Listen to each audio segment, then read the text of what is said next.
Mayizo basezereye ubu ngubu bakira izindi 6 zirimo iyitwa Reyo Twifuza, iyitwa Gikundiro Family, iyitwa Jusqu'à la mort imaze iminsi active cyane ariko Karembure Reyo, hakabyo bita Ibigabiro ni Nyamasheke na Gikundiro wacu Nyamagabe.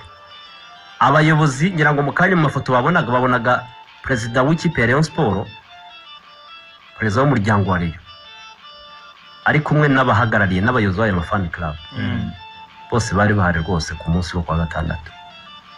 Ibyo navugaga nti fan club iyo yujuje ibisabwa iba yungutse abanyamuryango, kunguka abanyamuryango igare kunguka amaboko, uko buri munyamuryango buri kwezi byibuze asabwa gutanga inoti ya 2 kugira ngo muri fan club. Bamatiki nabo baba niwe coordinateur wa fan club n'abakazi bakora, ubuyobozi bwa Rayon Sport buragashima ndetse n'abamahawe n'Imana kuri za mobilisation bakora. Ariko muri rusange Kazungu ni imwe mu nama y'inteko rusange rwose zabaye zirangira mu mahoro nta mpaka ntaki kuruta uko muri yaka yo hambere twajyaga tubyumva.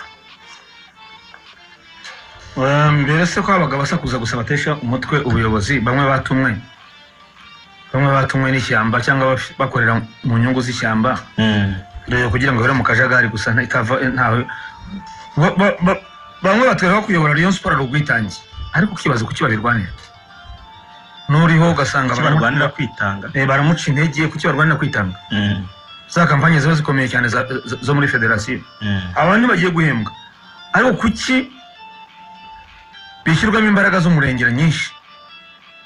Ubwo rero nicyo akenshi inteko rusange za Rayon Sport zimwaburaga n'ikintu kifatika cyavugiye mu kakibura, kubera ubushyamirane bwabaga buhari. Ariko uyu munsi abitabira nibyo navuga ngo abayobora fan club bagomba kuba ari abantu basobanukiwe, niyo bahagarariye ko ku iyo fan club bazabazana n'ibisubizo.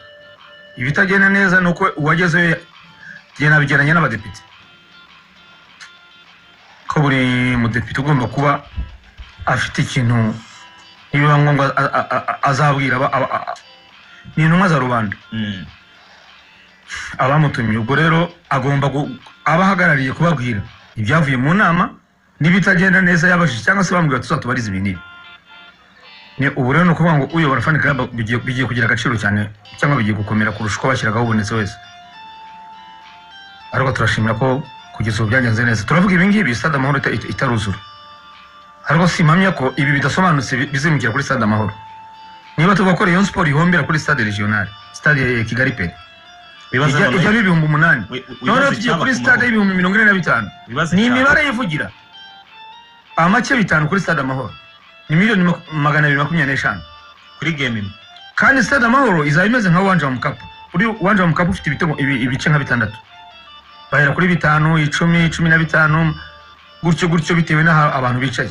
Buri ahantu hasakaye hararutana, ntabwo ari ngo ni 5 ngo 30 ngo na 50. VVIP irahari, impande zayo zirahari. N'impande reka tuvuga aho abanyamakuru bajyaga bicara, kugira no hatandukanye n'abari muri 19 ni ibice nka 5 buriya, ariko amake 5 gusa winjiye muri Stade Amahoro yuzuye 45,000. Bwana Rayon Sport ibiteguye neza izabona amafaranga cyane. Ntacyo byabitwaye Rayon Sport gutumira Simba kayishyura amati ya Rwanda Air na hotel nziza rwose bazashyikiramo hano na bisi zabatwara kurinda basubirayo. Ubwo urumva nazasiba, ariko uwo mushinga wa Rayon Sport ibiwubara utazajya hasi ya 300,000 cyangwa 250 kuri iyo match, igakuramo yakoresheje rero nta gihombo yabifite. Urumva na season ubutayi gatumira Gurumaya, ubutayi gatumira Yanga none ikagera mu bigugu byo muri Afrika za Kaizer Chiefs, za Orlando Pirates. Birashoboka kazagera muri ibyo bigugu nabiko bitumira cyangwa Mamelodi yakwemereye. Kuri ibyo bintu Kazungu yari kuvuga, urumva stade yamaze kuba nini n'ibijyanye na season ticket uburyo ugiye kuzigurisha birahita bitandukana n'ibyo rusanzwe ukora. Ubu wari ufite imyanya ya VVIP iri limite, tike zidashobora kurengana 30 cyangwa 40 ugomba kugurisha.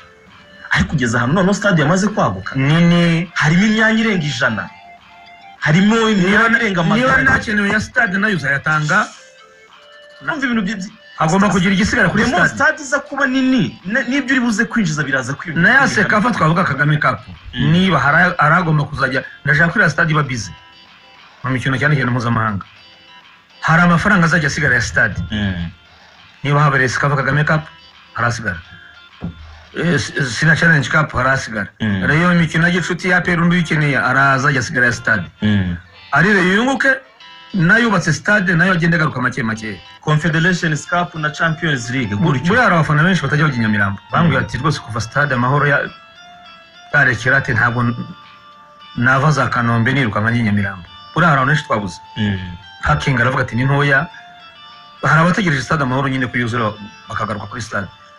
Aze uratekereza stade bigusaba gushyira sound impande zose kugira ngo umuntu uri muri stade enjoying umuziki cyangwa enjoying sound y'umuntu uri kwemusinga ibyo stade wabijyamo gukora icyo ubundi mu gihe stade amahoro byose biba byakoranywe bimeze neza.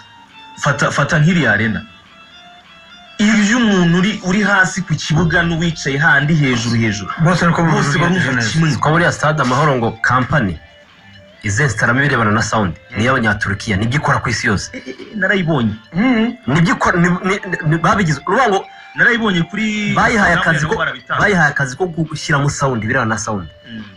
Ariko hari umufana wa Rayon Sport engineer ndaramwonyeje arambwira ati ubu ndi muri stade muri finissage ubu nanjye baranzanye hitwa nde ubu muri match generation engineer se wiremera wirabura no wiremera se wiremera ndamuzi rwose ni gute izina re Elia umureyo wonze umureyo yitwa Elia engineer. Oya bigeze kuvuga ngo arashaka ngo niyo ngo ubuyobozi muri Reyo sinaryo rigera ko ni kubona isura oya ujyana n'ingoma ndabona isura ye nanjye cyane n'ingoma avuga ati ibintu by'abafana bashatse gukura ikintu ngo abafana ngo naho baswa ngo batize ati gufana ni ibya buri wese ejo agajyana n'ingoma ayihetse twigeze no kwicara n'ejo nubwo nyuma ya match ya Ifeza atari cyo ashakisha amafaranga arayafite urumva inshinga ntabwo nyuma ya match ya na ati ibyo ngo abafana ngo nabantu baba ngo basanzwe ngo baciriritse ati twashatse gukora nyuma ya match ya Bengazi twe turi nibuka izina rye narinyiritse ariko siwe Kazuko siwe ngo witwa nde Elia Gaciro. Oya apana iryo zina ariko nawe ni umureyo arazwi cyane atuye hafi ya control technique. Gaciro so uramuzi ndamuzi bivuga ko twe turi kumwe nyuma ya match ya n'umureyo ari mu batangije MG Match Generation engineer rwose wemewe abati gufana ntabwo niba yize Kiste nibyo no muri Kiste rwose nibyo ngiye twe turi kumwe nyuma ya match yari Hilal Bengazi yeze kuba mutumye kwisangwa aravuga ati twebwe twakuye ikintu ngo abafana turagenda imodoka zacu tukaziparika Nyamirambo tukava kuri Rafiki n'amaguru tukazamuka n'amaguru tuzuri kuvuga su w'igikara munini gutya ubwo rero nawe uvuze bya sound niruka ko nawe yambwiye ati muri finissage ubu naye ndahari yari afite n'icyombo mu ntoki namwibutse isura ye ndi kwikurura twe tunari kumwe kuri match ya muza kumwibuka ze kutwibutsa abara hari se ari gukora kuri finissage y'i stade ubu nawe ariyo mbwira ngo yitwa Runi se n'izina se aba yitwa Runi izina y'inyaryo niyo dukeneye batubwira amazina ye rwose ya nyayo atuyiremera hafi ya control technique ko yambwiye nari ko tuyeza Nyamirambo tefereka niwe uvuze ingoma ati yari afite ingoma nini yavuzaga ni n'igisore ni munini Fias sinari Fias niwe Fias nari buze ko ari ukubita ingoma imwe ya bum bum umusore kabisa neze Kazu turi kumwe nyuma ya match ya Rayon Sport na Hilal Bengazi turamusuhuza cyane niwe rwose niwe twitwa Fias uvuze ingoma nahise mwibuka ni gute izina nari nashatse naribuze so ubwo rero ni ibyo twavuga muri Rayon Sport ibindi ni amakipe n'amaklub akomeje gutegura igaruka rya shampiyona Amavubi amara gukina nyuma y'iminsi 3 shampiyona itikomeza ku itariki 24 twe ndumva twasoreza hanga tukazagaruka ku munsi w'ejo saa isanzwe ejo ni Amavubi special Amavubi rwose Kazungu Creve uriteguye gukora 11 beza badufasha ikipe ya Afrika y'Epfo kuko nyina barayeho njye navuze ko agarura ikipe yabanjemo ndamanura noneho ikipe kuko agomba guteganya abasimbura. Tekereza weekend yose niriwe ndyamye. ntacyo tuzabigarukaho ku munsi w'ejo mu buryo burambuye rwose